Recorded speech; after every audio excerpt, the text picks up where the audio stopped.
အခုကောင်းကျင်တယ်ဆိုတာနဲ့ငြိမ်းချမ်းဆိုတာဖြစ်သွားပါပြီလို့ကျွန်တော်အဖြေကိုပေးလိုက်တာတစ်ခါလေးလို့အဖြေကိုပေးပြီးတာပါတည်းရဲ့ဟုတ်အဲ့ပြီးပြီနော်အဲ့ဒါပြီးတော့မလဲမပြီးဘူးဖြစ်နေလို့လေဖာတီတော့အခုတစ်ခေါက်ပြန်လာဟမ်ပြီးမှမပြီးတာဖာတီတော့ဖဲ့ရဟုတ်လားဒါမပြီးရတော့ကဘယ်နဲ့ရှိတယ်ဟိုတော့ဆက်ရမယ်ဟုတ်ဆိုမပေါ့လေအဲ့ဒီကိစ္စလည်းဒါတော့ဖာတီတို့ကိစ္စလေးရတယ်ကောက်လို့တော့လုံးကြအောင်ကျွန်တော်တော့ဘာမှမဆွေးနွေးလို့အဲ့တော့ဒီလိုပဲနောက်တစ်ဆင့်ဆိုတဲ့အဆင့်တွေကိုပဲတိတော့တိနေတာပဲဘာအဆင့်မှဘလို့ဆုံးဖြတ်မဆိုတော့လေတိနေတယ်အဲ့ဒါကိုရောလုံးနဲ့ကိုရောတိနေတယ်အဲ့ဒါ तू ကဆုံးဖြတ်လို့ရတယ်တို့ယတိပြတ်တာလုံးကြရအောင်လို့ဆုံးဖြတ်လို့ကိုအဲ့ဒီအဆုံးဖြတ်နဲ့လာဖို့ကိုရတယ်သို့တော့ကျွန်တော်ဒါပြစ်မပြောလို့အဲ့ဒီအဆုံးထွက်လာတယ်ဒါကောင်းပါလေဒါလာပြီးတော့မှအခုလိုကျွန်တော်တို့နဲ့စကားတိုက်ရိုက်တွေ့ဆုံပြောပြီးကျွန်တော်သိကျင်တာဒီက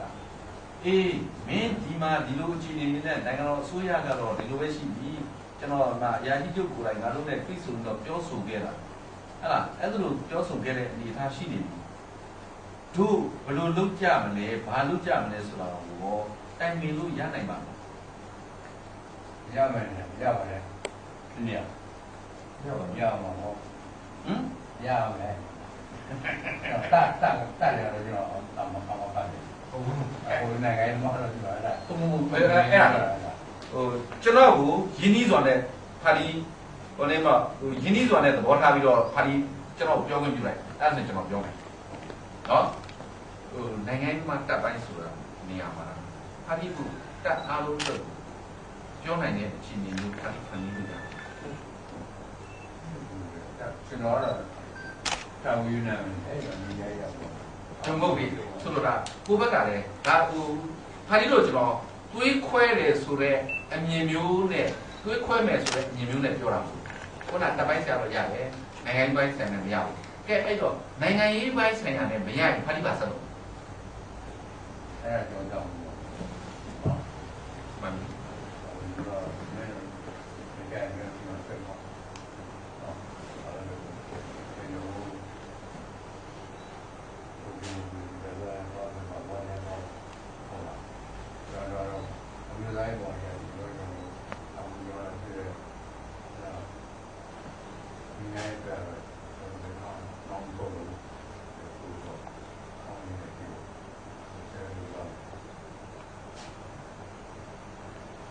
ဘာဖြစ်ဖြစ်ပေါ့မှန်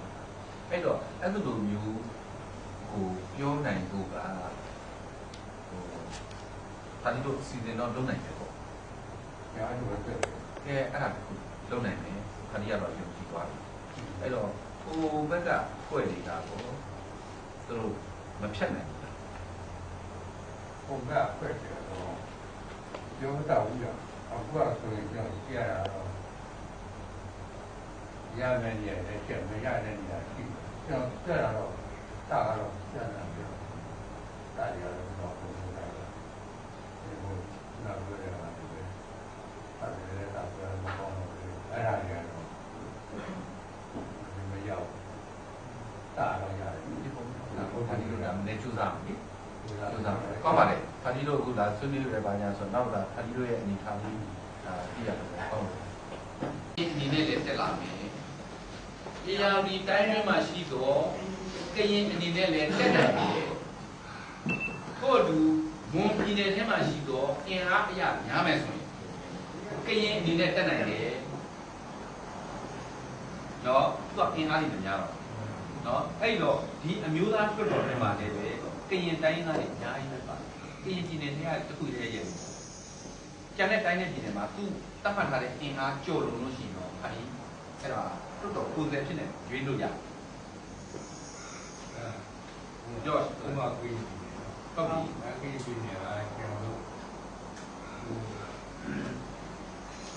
ဟောကောရတယ်ဒီမောက်ရဲ့ပြ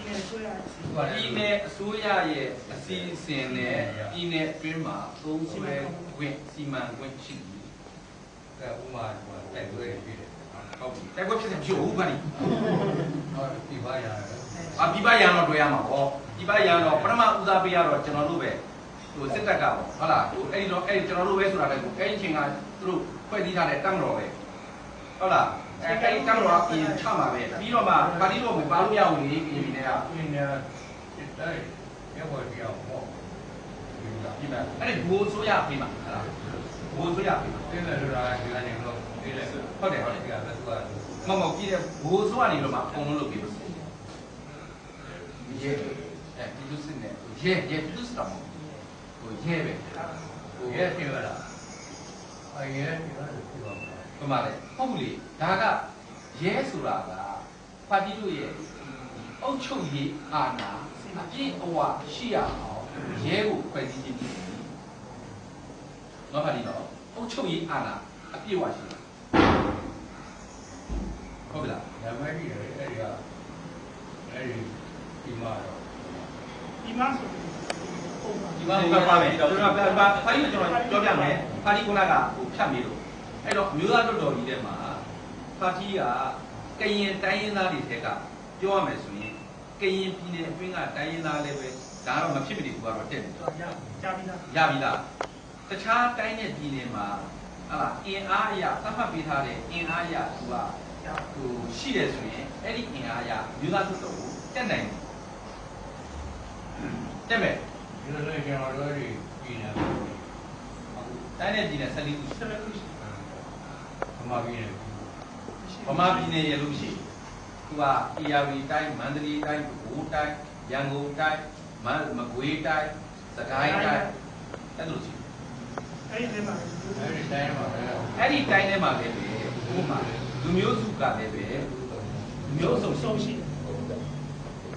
ဘာကြီးကအိမ်ကြီးတောင်းမှုကခက်တယ်အဲ့ဒီနေတော့တကယ်ရရှိဖို့ခက်တယ်ဒီဘုရားကြီးရတာဒီကနေ့တော့ရှင်းကြတယ်အဲ့ဒါပဲဒီပြည်သူတို့တော်မှာလာမယ်နေတာပါလား။လာအောင်မယ်။လာအောင်မယ်။ဒါကမြို့သားတို့ရှင်းလိုက်တော့ရှင်းပြီနော်။အဲ့တော့ဗမာပြည်ထဲမှာရှိတော့မြည်သည့်တိုင်းတဲ့ပြည်နယ်မှာရှိတဲ့ကရင်လူမျိုးမဆိုသူသတ်မှတ်ထားတဲ့အင်အားပြည့်တယ်ဆိုရင်သူရွေးချယ်ခံခွင့်ရှိတယ်။ထုတ်ပေးမယ်သူကရင်ပြည်နယ်ထဲမှာရှိတဲ့ကရင်ကတော့ကမ္ဘာဆွေးလိုလိုပဲပါပြီလား။သူကလူကများလား။ရပြီနော်အဲ့တော့အမျိုးသားထွတ်တော်မှာပြည်ရင်တိုင်းလိုက်ထို့တူပဲမွန်လည်းအများကြီးထို့တူချင်းတရားပြည်မောပါရခိုင်ရှမ်းပုံမှန်ပါအဲ့ရပြီနော်မျိုးသားထွတ်တော်နောက်အဲ့ဒီမျိုးသားထွတ်တော်ပြီးတော့နောက်ထွတ်တော်ပြည်သူထွတ်တော်ဆိုတာအဲ့ဒီပြည်သူထွတ်တော်ဆိုတာကဘာလဲဆိုတော့ပါတီကြီးဖွဲ့ရှင်းပြီနော်ပါတီတွေဖွဲ့ထားတော့အဲ့ဒီပါတီတွေက